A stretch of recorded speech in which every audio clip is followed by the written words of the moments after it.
irmão licenciado Renan, que vai ministrar a devocional de hoje.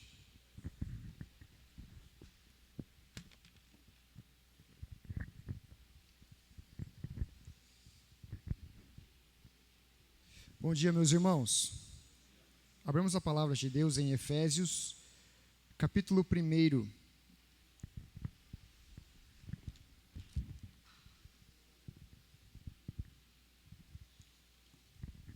Versos 3 a 14. Efésios, capítulo 1, dos versos 3 a 14.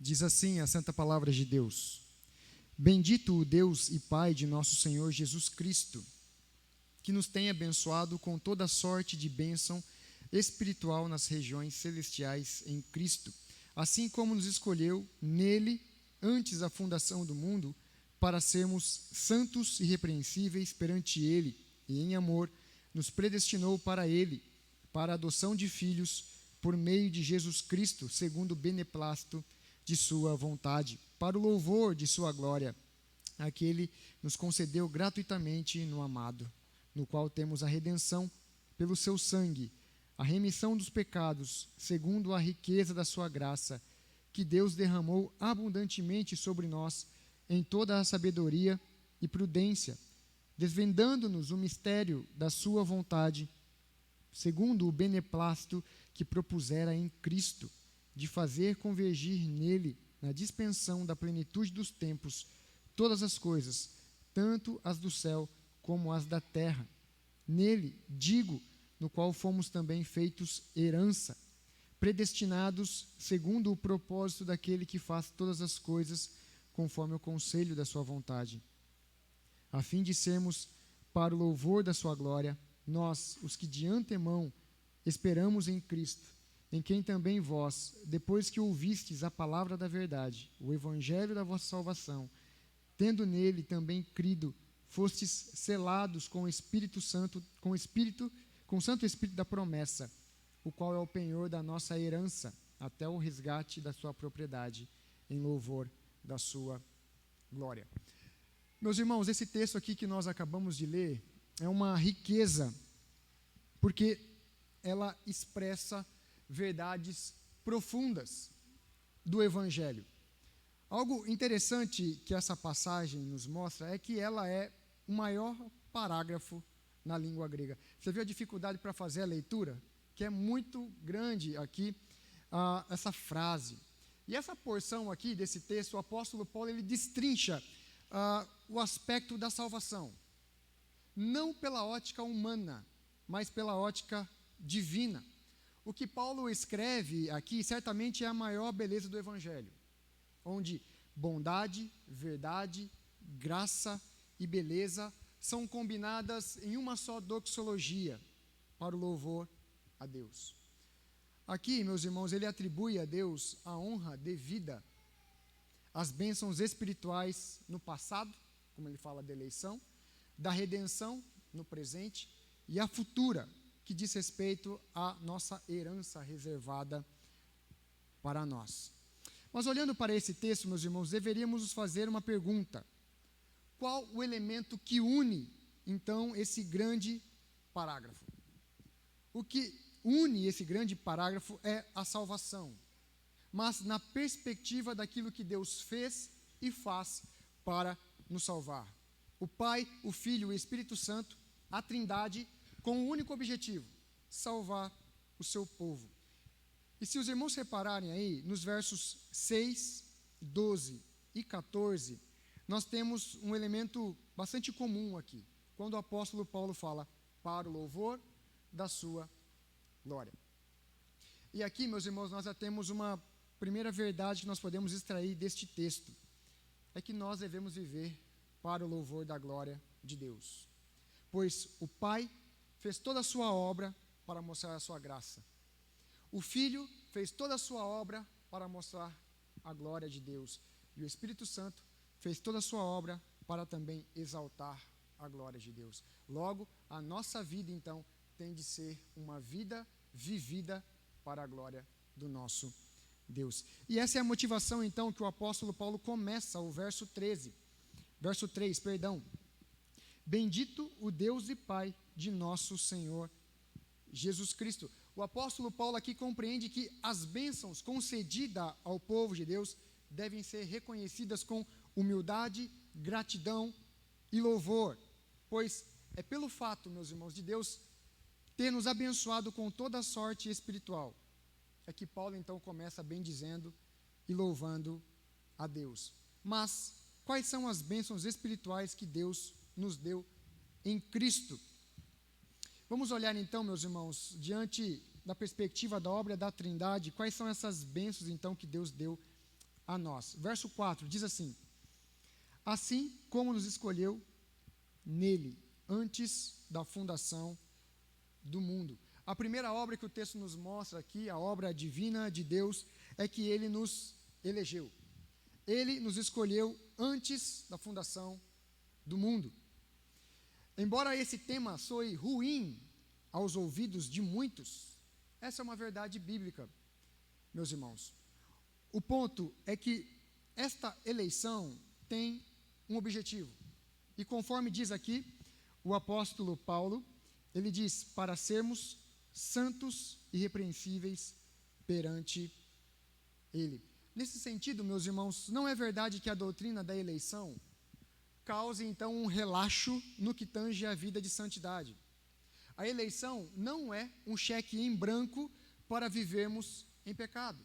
Mas, conforme diz o apóstolo Paulo aqui, nós fomos eleitos para um propósito, para sermos santos e irrepreensíveis. O verso 5 mostra uma outra verdade. Ele diz: nos predestinou para Ele. E se você observar aqui, meus irmãos, o final aqui, irrepreensíveis para o verso 4, irrepreensíveis perante Ele e em amor nos predestinou para Ele, mostra que essa predestinação, ela foi feita em amor e com objetivo, para sermos dele. Note, às vezes quando falamos da predestinação para alguém, falamos de forma dura, do tipo: Deus elegeu, Deus salvou, é isso mesmo, e pronto, e acabou. É desse jeito. Deus é soberano. Isso é verdade, meus irmãos? É verdade. Mas não é dessa forma que o apóstolo Paulo apresenta esta verdade aqui. O apóstolo Paulo fala que essa predestinação, essa eleição, ela ocorreu antes da fundação do mundo, em amor e para Ele. Veja aqui a beleza da graça desta doutrina, meus irmãos. É por isso então que nós dizemos que essa é a maior bênção que todo homem pode ter, quer ter sido escolhido e eleito por Deus em amor e para Ele. A pergunta então é: por que Deus fez tudo isso? A resposta está no verso 6, para o louvor da sua graça. Então, essa aqui é a primeira verdade com relação à obra, então, de Deus. Mas qual é, então, a obra do Filho? Final aí, depois da vírgula do verso 6 diz: que Ele nos concedeu gratuitamente no amado, no qual temos a redenção. Se os irmãos repararem aí, o apóstolo Paulo chama Cristo de o amado. O texto aponta para a realidade de Cristo ser um meio, ou o nosso mediador, em que recebemos todas as sortes de bênçãos espiritual. Aqui o apóstolo Paulo então diz: nele, em quem? Em Cristo, temos a redenção e a remissão de pecados. Isso aqui, meus irmãos, é pela riqueza da graça de Deus. Veja aqui o final do verso: no qual temos a redenção pelo seu sangue, a remissão dos pecados, segundo a riqueza da sua graça. A ideia aqui do apóstolo Paulo é mostrar que o ato do perdão pelos pecados não são pequenos. Não é na miséria, conforme diz João Paulo Tomás de Aquino, mas é com riqueza, com abundante, de forma pródiga.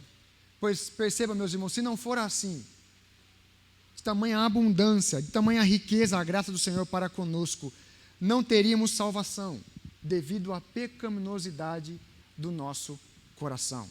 Pois estamos a todo momento pecando contra o Senhor e redentor da nossa alma. É por isso então que o apóstolo Paulo fala que é pela riqueza da sua graça que ele nos redimiu e nos deu perdão. O verso 9 nos mostra uma outra verdade aí muito bela. Desvendando-nos o mistério da sua vontade, segundo o beneplácito que propusera em Cristo. Ele nos revelou o mistério da sua vontade. Aqui a ideia é fazendo com que nós viéssemos enxergar de tudo. Aqui o texto fala, tanto no céu quanto na terra, vai convergir na pessoa de Cristo. E somente em Cristo. E esse mistério, meus irmãos, esta revelação também é um ato gracioso de Deus para conosco, que não apenas nos trouxe vida quando nós estávamos mortos em delitos e pecados, conforme diz o apóstolo Paulo em Efésios, mas também nos deu olhos e entendimento para compreendermos o mistério do Evangelho, a beleza dessa graça. É por isso que em todo momento nós podemos fazer como o apóstolo Paulo, bendizê-lo por tamanha graça, por tamanha salvação. E o verso 11 diz ainda, nele digo, no qual fomos também feitos herança, predestinados segundo o propósito daquele que faz todas as coisas conforme o conselho da sua vontade. Ele nos fez herança em Cristo. Perceba, muitas das vezes quando nós olhamos essa palavra aqui, herança, nós sempre olhamos na perspectiva daquilo que nós temos a receber, da herança que já está reservada a nós. Contudo, a ideia do apóstolo Paulo aqui parece mostrar que é que nós somos herança dele. A ideia aqui é mostrar que nós somos dele, pertencemos a ele, somos propriedade dele. E veja a forma como Paulo termina o seu argumento aqui, no verso 11, predestinado segundo o propósito daquele que faz todas as coisas conforme o conselho da sua vontade. Portanto, a ideia aqui é, não depende de quem quer ou de quem corre, mas da graça de Deus sobre os seus. É isso que o apóstolo Paulo quer falar aqui a respeito da herança de que somos dele. E qual o propósito de tudo isso, meus irmãos? O verso 12 nos responde, a fim de sermos para o louvor da sua glória. Então essa aqui é a obra do Filho. Mas então qual é a obra do Espírito Santo? Verso 13, em quem também vós, depois que ouviste a palavra do Evangelho, da vossa salvação, tendo nele também crido, fostes selados com o Santo Espírito da promessa. Perceba aqui, meus irmãos, o argumento do apóstolo Paulo. O Pai nos escolheu, o Filho nos redimiu, agora o Espírito Santo é a garantia de que de fato somos dele. Se você for reparar o verso 13 e o verso 14, está trabalhando a mesma ideia. Ele vai usar aqui duas palavras sinônimas para demonstrar essa verdade. Ele fala de selo e penhor. A ideia aqui é falar que nós pertencemos a ele. E veja quão rico é isso, meus irmãos, é que recebemos o Espírito Santo como selo, como propriedade. Fomos marcados com o carimbo de Deus. Ele nos marcou como propriedade dele. E por fim, para qual finalidade o Espírito Santo fez toda essa obra? O verso 14 nos responde, em louvor da sua glória. Nesse trecho então, meus irmãos, finalizando aqui essa breve devocional, o apóstolo Paulo mostra o propósito da Trindade em sua economia, mostrar a forma como eles trabalham para nos salvar com um único objetivo, a sua glória, a glória de Deus. Com isso, diante dessa verdade, conforme expressa o Catecismo Maior na primeira pergunta, qual a finalidade do homem? Resposta, se alegrar e glorificar no Senhor. E essa deve ser também o nosso propósito, diante dessa verdade aqui, se alegrar e glorificar o Senhor. Por quê? O Senhor nos elegeu, o Senhor nos redimiu e Ele nos selou em amor e para Ele. Amém? Que Deus abençoe os irmãos. Passo a palavra para o pastor Brian.